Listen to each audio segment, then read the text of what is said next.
She barely contains her You were excitement. expecting an old-fashioned key, weren't you? Well, we've decided to modernize for a number of reasons. Safety must be at the top of the list. Safety was one of the reasons for sure. We want our guests to feel as safe as possible. Besides that, there was a more practical reason. The guests just kept on losing their keys. It was exhausting, and my dad didn't like the cost of replacing so many locks. That must have made a positive impact on the budget. It will, eventually. We're still Oh. paying for the locks, and will be for a while. Regardless, Oh. the new system is still totally worth it. So you had no issues so far, no malfunctions of any kind? Not once. But even if something happens, we got like a literal tome of a manual. I thumbed through it. It seems to cover all the possibilities. And I know what you're thinking. I hope she didn't leave the manual behind an electronic lock. Did you?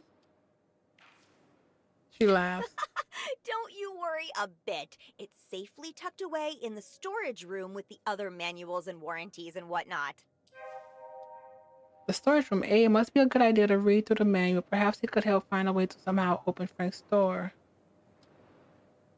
It must have spent days researching what manual to pick, what model to pick. You have no idea. It was tough, especially since I had to factor in the cost too, because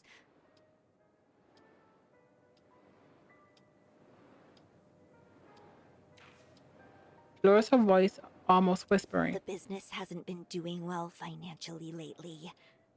But we got here in the end. Now our keys are just pieces of programmable plastic, and we already saved some money this way. So one card could be reprogrammed to act as another one? Sure, they can, if you have the right equipment, that is, which I don't. Whenever I need a new key, I have to take a card to a company in Bothwood. They take care of it in minutes and get me the card back. Oh, well, shit. Brothwood is an hour Ugh, drive this away. makes my life so much easier. No more stressing about whether to change the lock or risk that lost key falling into the wrong hands. How great is that? What happens if there's an emergency right now? Oh, well, that's easy. I have a master key card that can open any lock. So when I'm cleaning before a guest arrives or if there's an emergency, I can open the door no problemo. A master key card. Perhaps you could find out where you can find out where she keeps it. So, if you don't have any more questions, Mr. Harrow, here, I'll just need your signature. Sign. Thank you. I'm here if you need anything. Enjoy your stay.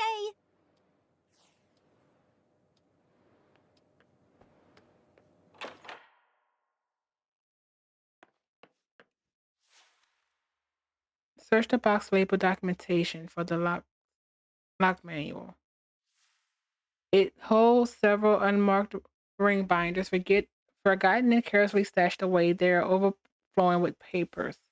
Also, documents of various sizes, some haphazardly shoved into plastic file folders and simply piled on top of one another next to the binders. Check the ring binders. The binders are old and caked with dust. They contain various documents from various moments in the hotel's history. Invoices, contracts, and similar files are just crammed into them. Without any apparent organization, the system is not what you are looking for. Check the documents. Lo and behold, close to the top at the pile is the manual for the door lock.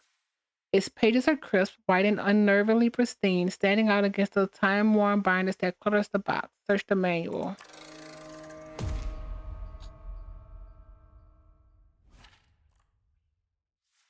As you thumb through the manual, an unsettling need begins to simmer within you.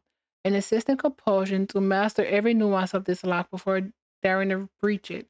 Start reading the first chapter, Introduction and System Overview.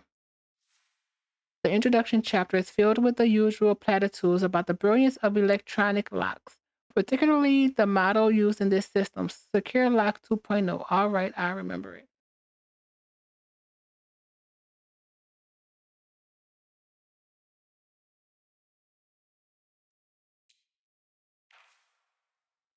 Next, the manual outlines that the key card system is designed to function seamlessly with power grids that adhere to the QMS 1100 standard ensuring reliable access control.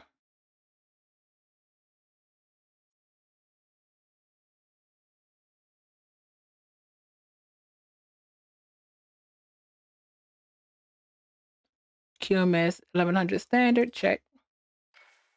The rest of the chapter features no specific information of interest. Check the next chapter, then installation and configuration. This section dives into the nitty-gritty installation instructions, wiring diagrams, and the meticulous schemes for hooking the door up to the grid.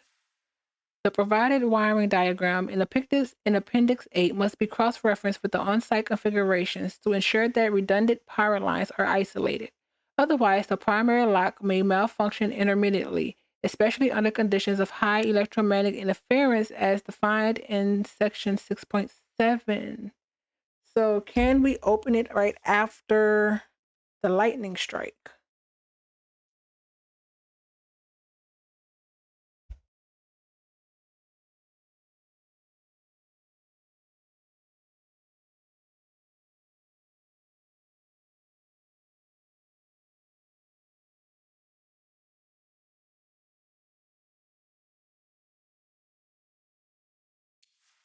The grand diagram is sprawling across the several pages like a folded poster.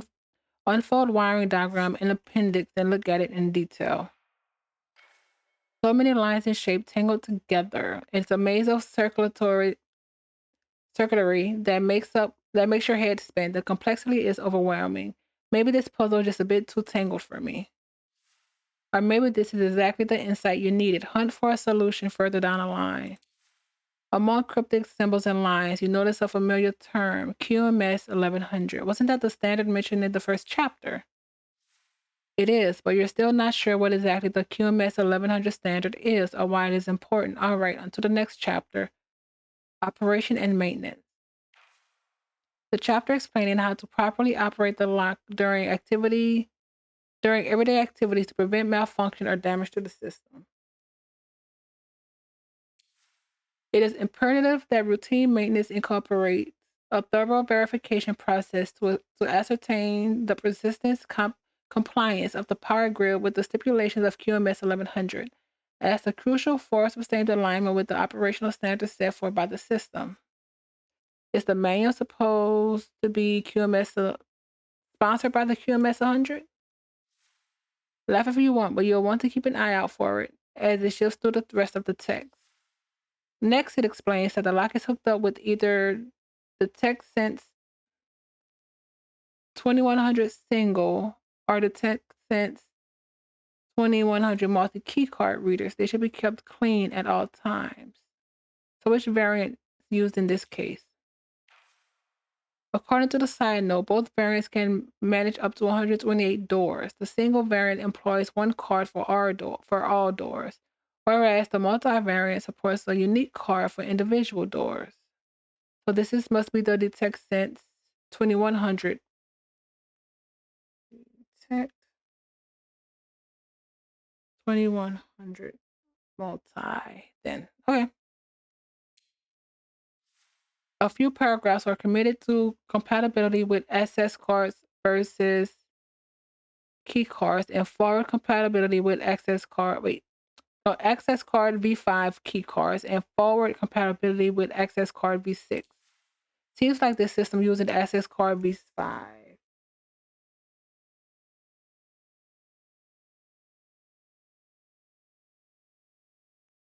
But whenever you're ready to upgrade to the sleek aluminum-like design of V6, you're all set. That's good to know.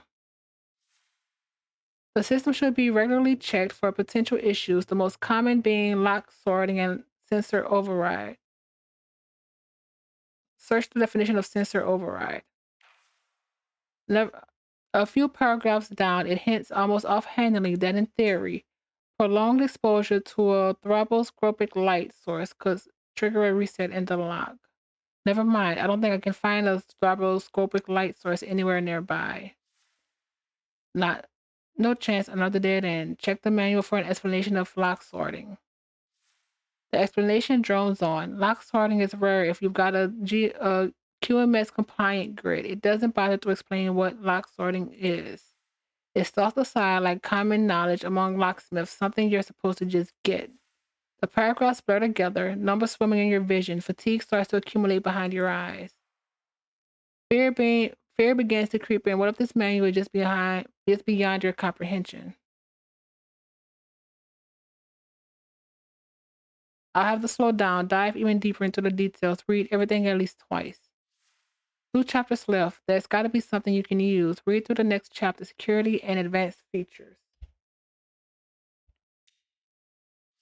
The most prominent of the advanced features is the latest version of the anti-burglar system, something called Intruder Alert Pro, which should be connected to the local authorities and configured accordingly. Intruder Alert Pro.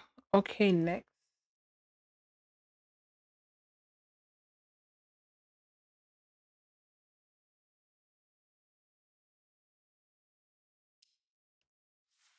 In accordance with the QMS 1100 standard, an embedded emergency feature facilitates the automatic disengagement of the locking mechanism during power failure, ensuring a return to its initial operation state upon restoration of power, thereby maintaining system integrity.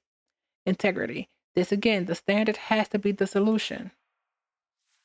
All this reading is paying off. Now to figure out what the standard is and how to use it to your benefit. You continue page after page, eyes scanning every line, every word, hoping for an answer, but nothing else is worth your attention in this chapter. One more chapter left. The solution must be there. We're going to get caught. The final chapter, called Compliance and Standards, might just hold the answers you're looking for. The detail of QMS 1100 and how to use it to crack that lock wide open. Read it all from start to finish to get the whole picture and see how QMS 1100 fits in. After an avalanche of paragraphs filled with legalities, you slowly begin to understand what the QMS 1100 standard is. Unfortunately, it has nothing to do with the lock without the key card. Shit. With opening the lock without the key card. The fear you staved away has come roaring back, dragging a tidal wave of despair with it. You gave it everything, laid it out, and for what? Nothing. You've had you've had enough. Just shove the manual back into the box and let it gather dust where it belongs. Your ears are pierced. Put on silent. Let's leave.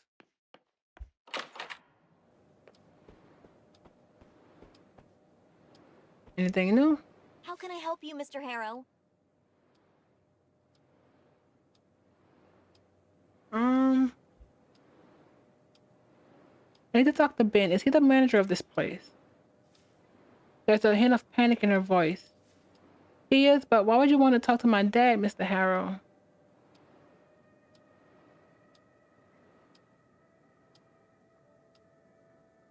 It's a man thing? You wouldn't understand. Oh, her blush makes even you uncomfortable. I'm sure I wouldn't.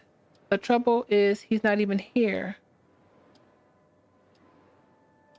Can I get his phone number then? Yeah, of course. Let me send it to you real quick. Got it. Thanks. Thanks for not sharing the details.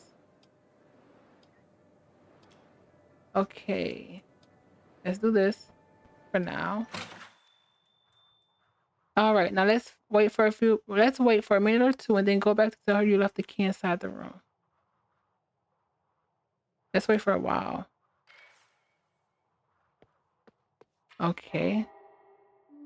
Robin. She has a master key card. Ben. You know his phone number. You can call him if you need anything from him. However,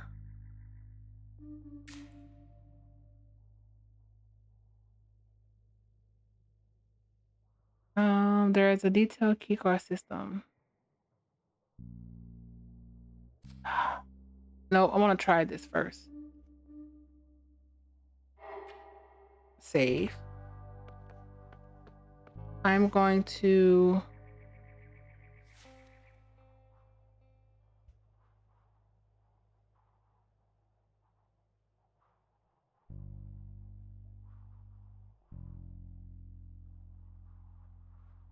wait until the thunder strikes.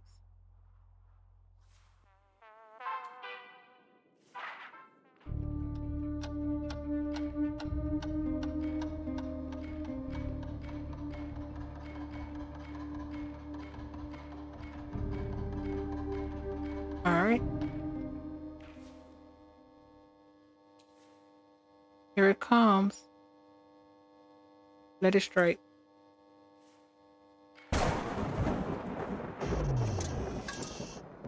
Daughter Frank's.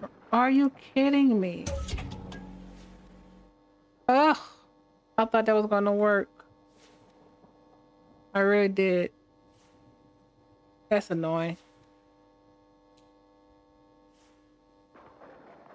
Was worth a try.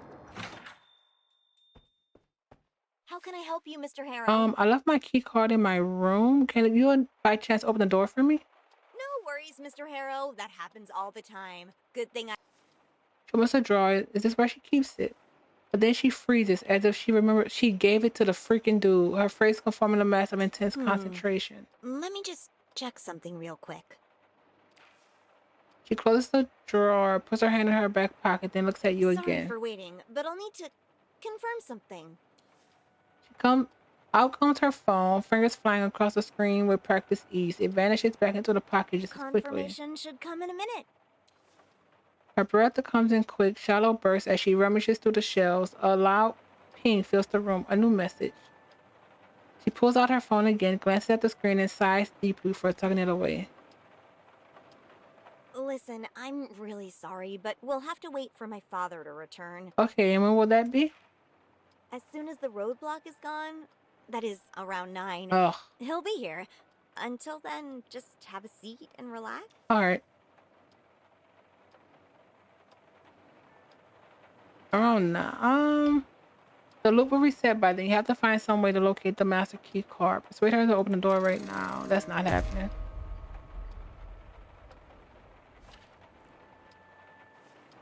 This is too overwhelming for you, but you have to act. I can't really say why, but I need to get back in my room. It's kind of a private matter. Right. Private matter. No questions asked. We still need to wait for my dad, though. Sorry. Please? Mr. Harrow? No! Now, is there anything else I can do for you while we wait? Nope. No. That's a waste.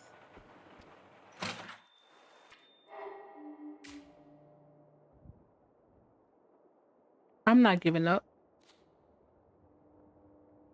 I am going to enter that freaking room.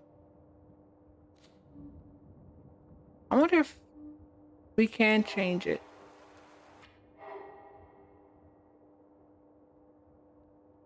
I'm not giving up on that because she gave didn't she give her card? Huh.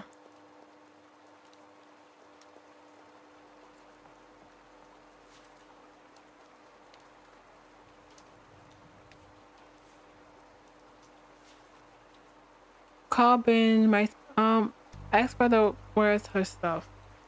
Now that you know the motel will be sold, you might approach him in a more official capacity.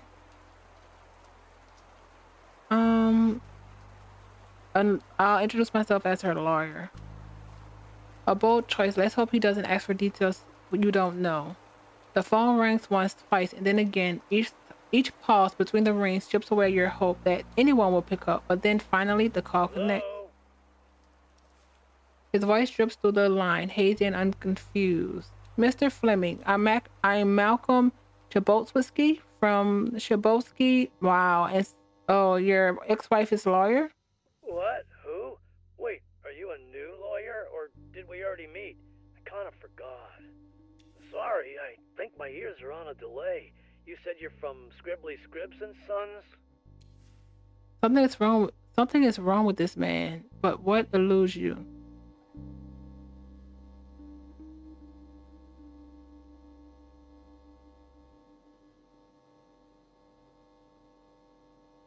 Could he be dead drunk?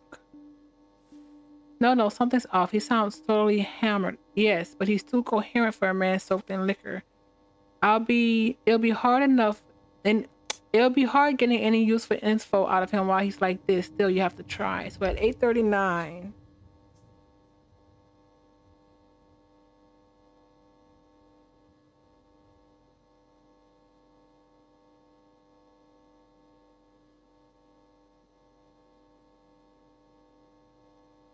but that's too late.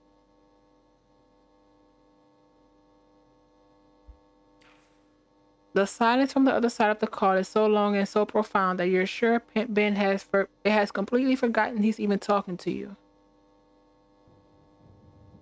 I've been informed that your motel will be repossessed by the bank. Silence falls, weighted and uncomfortable, punctured only by the sound of him clearing his throat, stalling maybe, or even trying to find the right words. Where's this coming from? I mean, yeah, it's possible. Actually, let's call it probable. Very probable. Following my client's wishes, I'm here to retrieve her remaining items from the property. Her items? You mean this stuff in the box is what she left behind? It's in the lost and found room. Should be a yellow box with blue markings. Thank you. Hold on a second. Did you say final wish? What happened to her? Thank you so much. The information. Have a nice day. A polite way to leave things, though you can't shake the feeling he might call back with more questions. Probably not. I'm not touching that yet.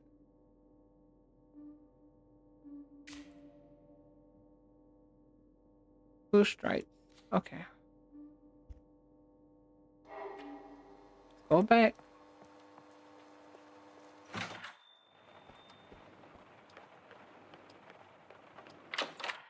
You only have 7 minutes. Look for the yellow box with blue markings. There's a whole mess of things here. It's going to take a while to sift through them, even though you know exactly what you're looking for. After a bit of rummaging, you spot the box Ben mentioned, but inside there are three smaller ones, a cylindrical one, a green one, and a plastic one. Let's try the plastic. Inside the box, you come across a stack of old books of entrepreneurship and starting your own business. Serious classics, the kind people swear by, the kind that promises to change your life if you let them.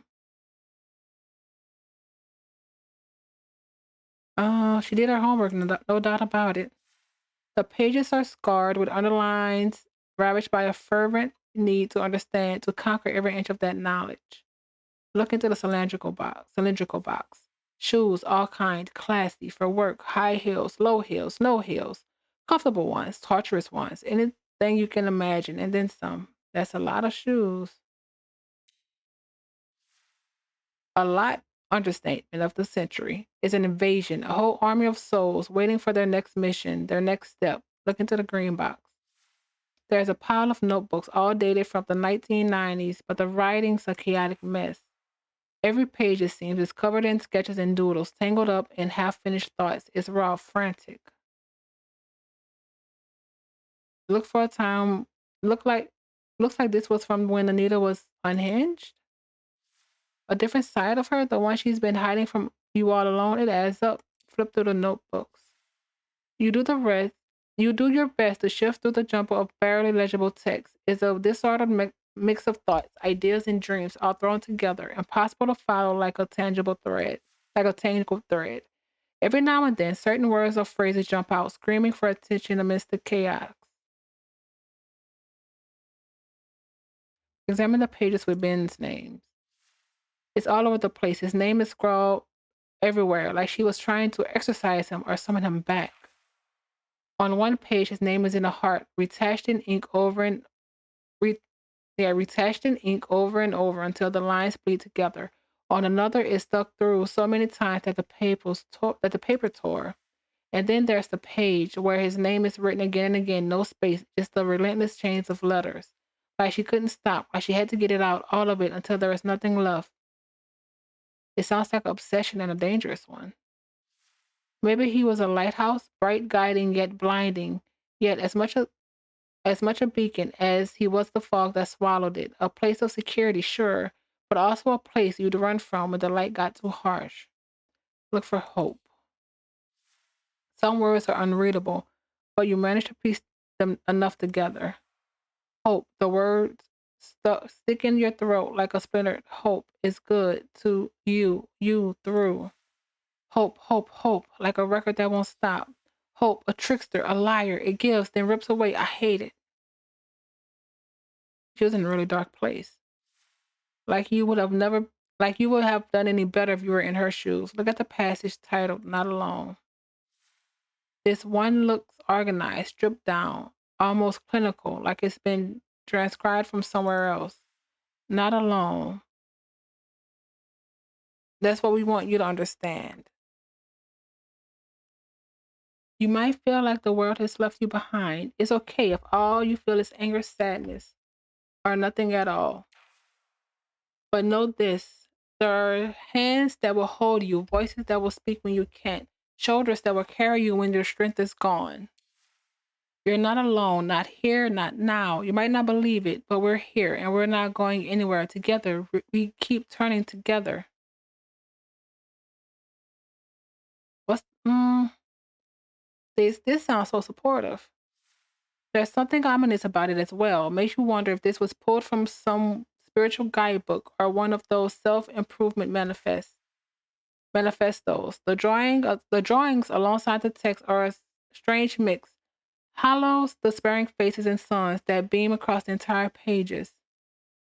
In one of the notebooks, two calendars from 1997 and 1998 are taped to the center. Most of the days are crossed out, like someone was counting down to something. 97, 98. The loop day? Now, that would be a twist, wouldn't it? Whatever she was counting, it ends in 1998 and stops there too.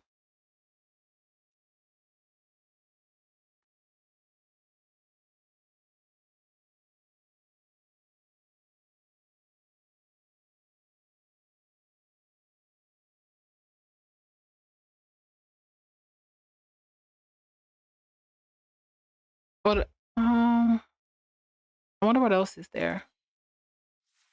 As you shift through the contents of the box, you uncover an old VHS camera tucked away in a clear plastic case. Examine what else is in the case. Aside from the bag and other camera accessories, there is an unopened battery, brand new, untouched, like someone bought it but never got the chance to use it. Inspect the camera. The camera itself looks worn, but still in good condition. The tape's still inside, but there's no battery. Unpack the battery and insert it in the camera. The battery fits perfectly, and the camera hits the juice now. Turn the camera on slowly. The, the screen flickers to life, starting with the company logo. Then it jumps to a list of videos, each one creatively labeled as video, followed by a number. The title offers no clue as to the context of as to the content. Only one way to find out what's inside. Press the play button. The screen goes live with a close up of Anita, like she's holding the camera pointed at herself. She looks young, way younger than the day, but her face is pale, tired, like sleep's been avoided her for years.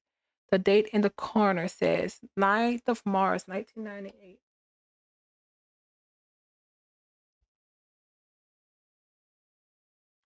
9th of March, Mars. I've been reading Mars so much in this game.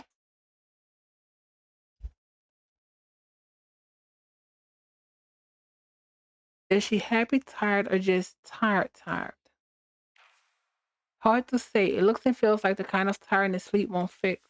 The camera turns and it sells a man. And in sells a man. He looks older, worn down, like a train that was hit by another train and then pushed into a river. Ash gray face, dark circles carved beneath his eyes, lips scorched and cracked. He looks sick, really sick. Oh, that must be her father. No way this guy is even close to her age at the time. He's a living garbage can. Wow, a ruin thrice over. Suddenly, Anita's voice cuts the silence from behind the camera. Ben, look what I bought.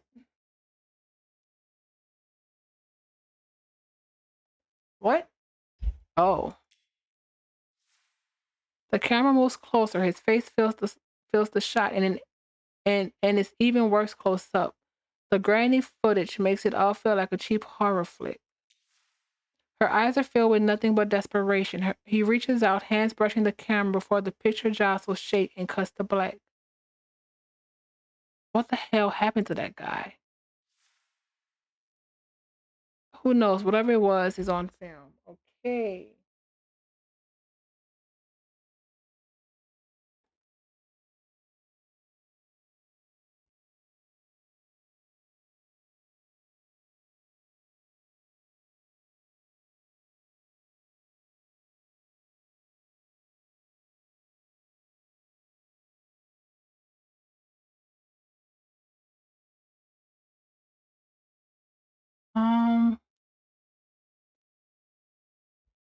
start with video one.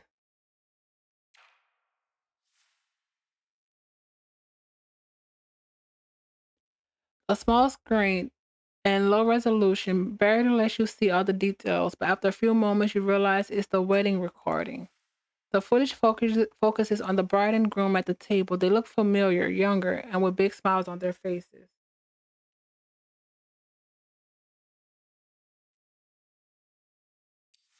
And then it hits you. The couple are Anita and Ben.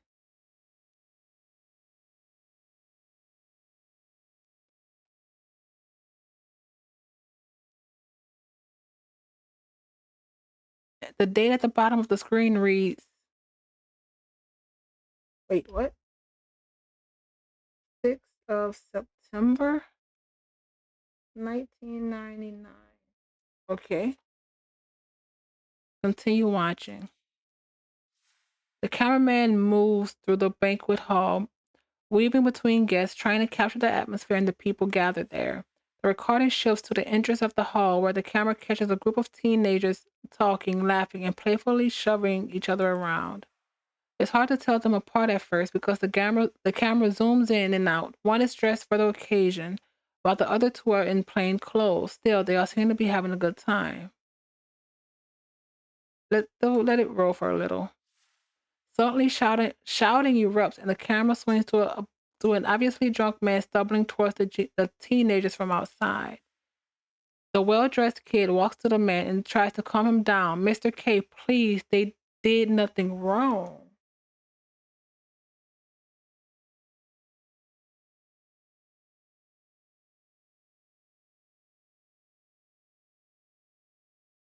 Is that Walter? Maxine, Alexander, get out of here. You don't belong with this lot, not her. Oh, okay.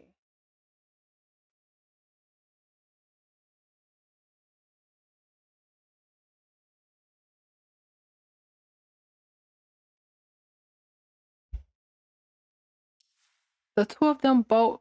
The two of them bolt, leaving the well-dressed kid behind. Walter snarls at him. And you, Anderson boy, stay away from my kin, you outlander scum. Oh, wait, was Max and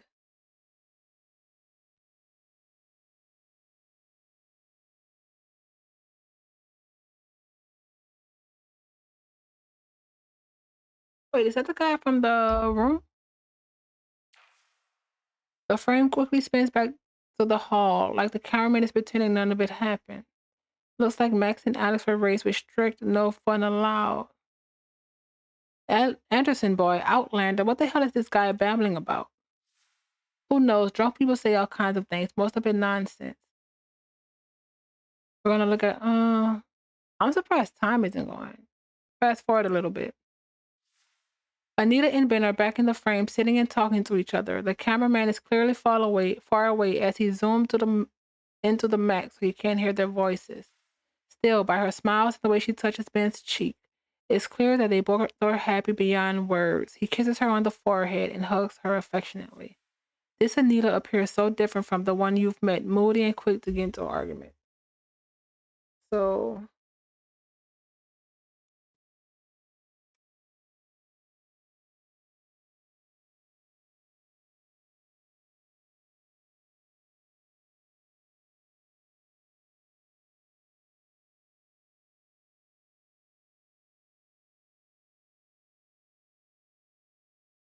okay. Um, people people change, I guess. She's changed so much that it's nearly impossible to grasp who she was or who she is now. Let's go to film two. Video two.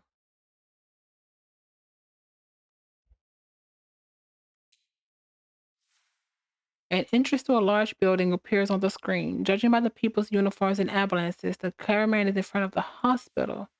Here we are, almost there. A voice is heard, rasping, excited, and also out of breath. The date in the corner reads 9th of April, 2027.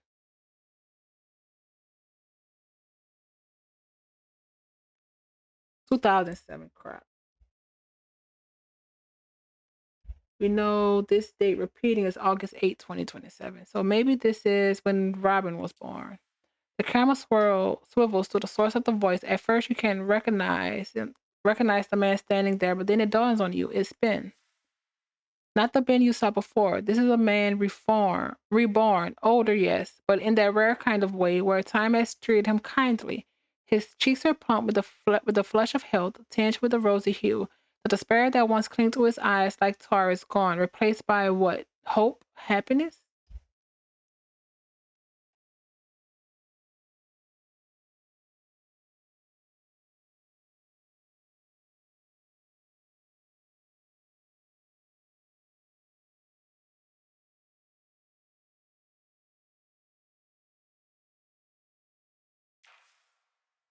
A wide smile spreads across his face, revealing teeth that gleam. A man with something to smile about, as if he's just won the lottery or been given a second chance in life. So he survived. Incredible. And then you see it, something that wasn't there before. The crutches. He's holding one in each hand, and as the camera zooms out, it becomes clear. Ben's missing a leg.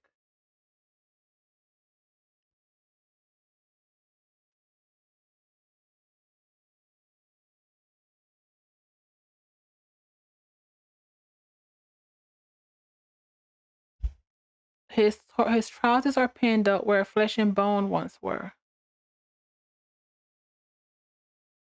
Maybe it was an accident? You think of his hollow, sickly face in the earlier footage, a man who would dance too close to the edge, risk it all, a junkie for chaos, and this was the price. The cameraman follows Ben to the reception area where the nurse sits, where the nurse with a stern look greets him.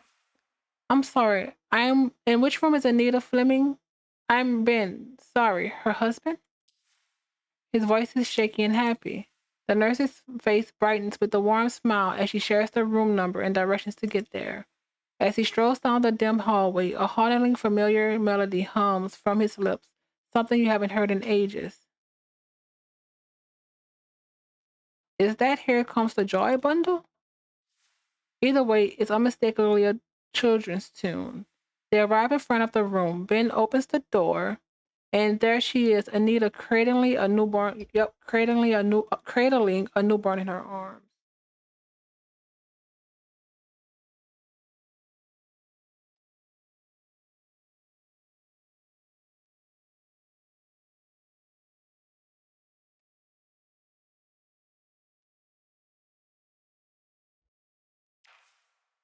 Robin, here's Daddy. Come meet your daughter properly, Dad.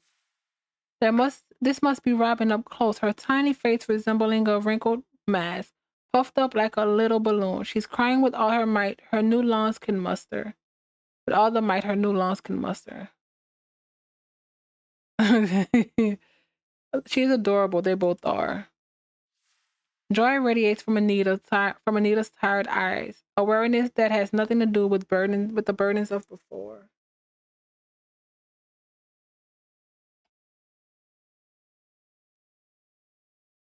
Um, let's go to video 4.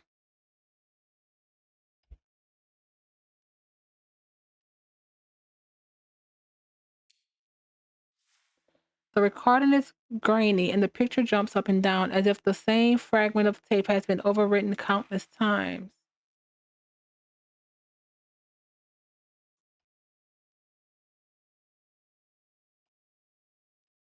Anita and Ben are somewhere on vacation. Towering pine trees and blankets of snow abruptly give way to sun-soaked beaches and murmur of the sea.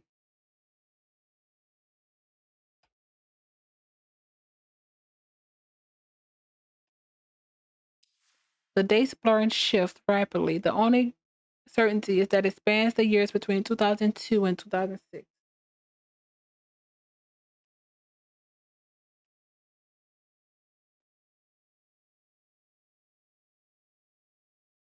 Typical. All the most intriguing moments are crammed in a flawed segment. Maybe some things are meant to stay obscured. Let's look at the clip video of video 7.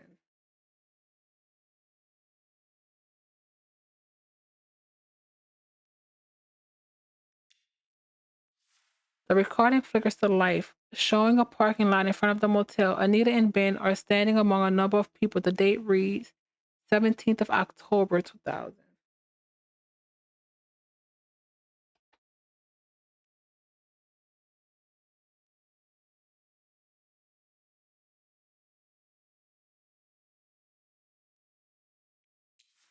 To the right of the couple is a woman in her 30s with a teenage boy and a small girl beside her. She's smiling, holding a girl's hand. Oh, okay. I've seen that woman before. That's the Anderson boy from the wedding. Who's the woman? I'm pretty sure this must be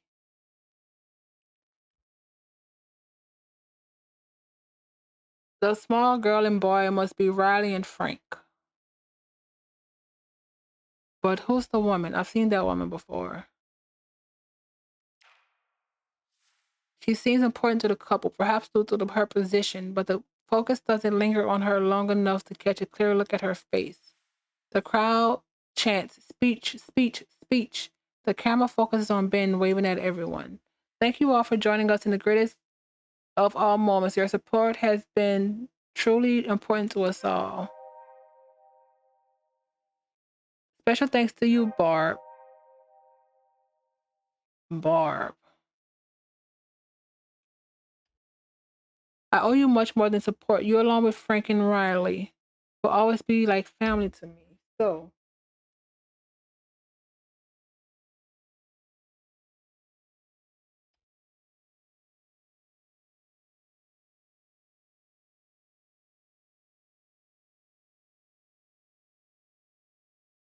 So we know that Barb is dead or died at some point. The cameraman zooms in on the woman with the teenager and the girl. She's smiling, but there's a hint of sadness in her eyes. The boy looks obviously embarrassed while the girl hugs her mom closely.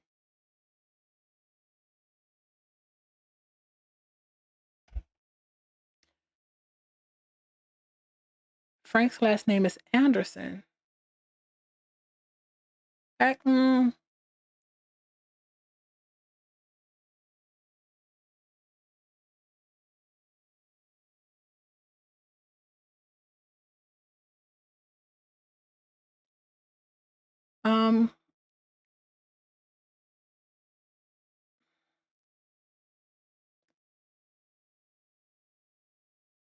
good to know. The tape seems full of surprises. You wonder what you'll see and hear by its end. Continue watching. Ben turns to Anita. She holds him under her arms and they walk to the entrance of the reception area draped in red tape.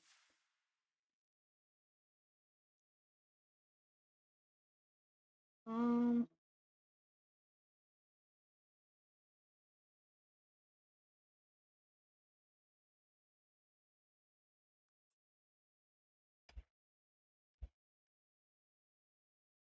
she pulls scissors from her hand and cuts the ribbon while holding it in her with her other.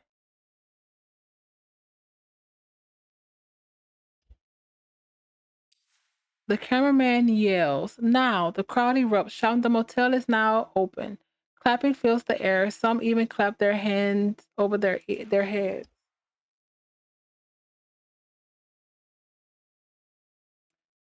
Confetti flies across around Anita and Ben, the wind catching it and scattering it everywhere. It's like colorful snow made of pure happiness. If only they knew that life. Oh, wait. Isn't it nice? I'm glad I saw it.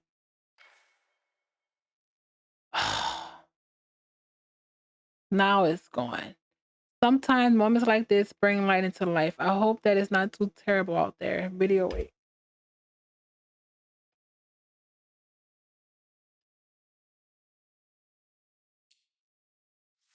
Anita stands surrounded by a group of people. Ben is nowhere in sight. No familiar faces here. The ambiance also looks out of Rue Valley. The date in the corner reads the 22nd of August, 1998.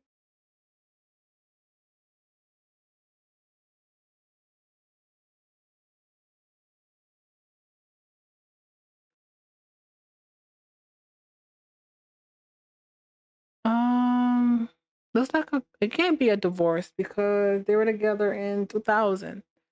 Open it. Could it look like a graduation ceremony? This doesn't look like an ordinary school, though. One of the people you've never seen before clears his throat to get everyone's attention. As silence falls, he waves to the cameraman. The recording shakes as the cam guy adjusted something off screen. Suddenly, a song started playing, muffled like it's from a portable speaker. It sounds familiar. It stirs something deep within, a distant echo of bygone days, familiar yet foreign. He turns to Anita. This is a special moment for you and for all of us as well. I'm proud to give you a reminder of how far you've come since you first came to us. He hands her a small box. Anita gazes at it with a smile, humming along to the song's melody. I hope she opens it. Anita opens and takes out a small plastic token.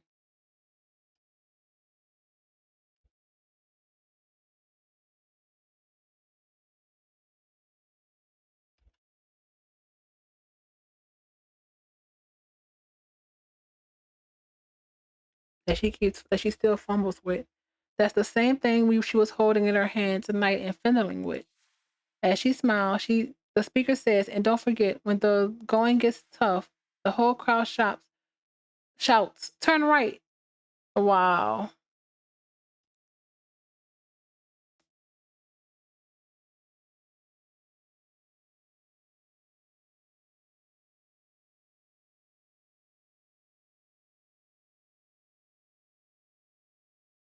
That might be useful. They start clapping and embracing Anita. This feels like a cult. Anita turns to the camera, waving the token while the song increases in volume and nothing can be heard over the melody. What is going on here? What kind of ceremony is this? What does the token mean? And why does she still have it after so many years later? Turn right. I've heard that phrase before. You encountered it when you rummaged through her notes. Maybe you should look for more info about it. Okay, we've learned a lot of stuff actually. Frank Anderson. His name is Frank, and Riley is his sister. I'm still not touching that. I don't want to give up on that. Not yet. Um, Riley. Her name is Riley. She is Frank's sister. Uh, Congratulations, detective. You managed to dig up someone's past and obtained valuable information. What's this one though? Play Anita's song. Anita has a special song. Maybe she would like to hear it once more. Find the old stuff.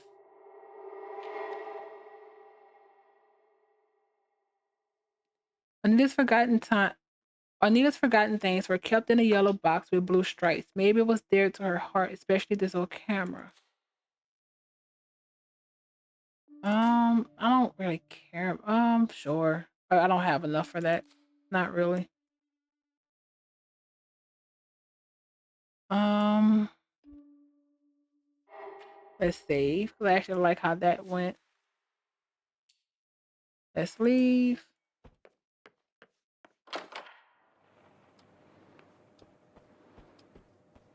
How can I help you, Mr. Harrow? Let's leave.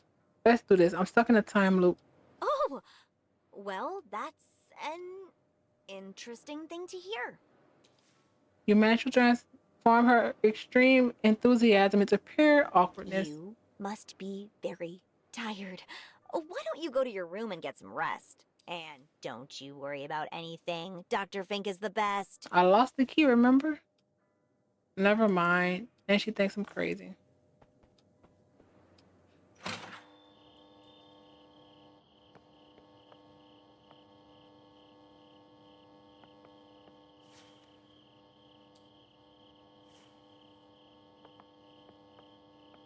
Let's all we can really do now is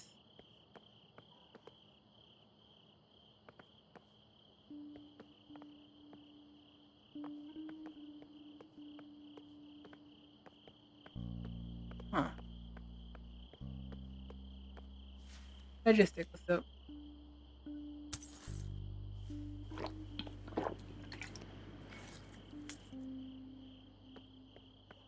Can I get another one? Oh, they're just a sip. Never mind. Let's end this here because I don't want to start. Because every time, yeah, let's end it here. So next time we can end it and then go back to the Dr. Finch office. But we actually learned a lot of stuff in this short amount of time. And I would like to look, I just want to make sure. We'll see how this goes.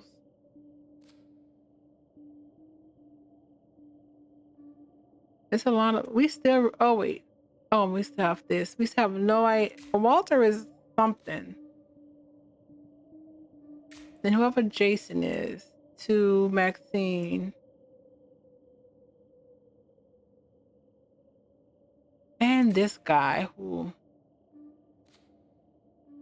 we have a lot of stuff that we really haven't learned that much on. You know, he has one leg as well. But all right, but let's end this here. Thank you, everyone. I hope you had a fantastic time and see you soon.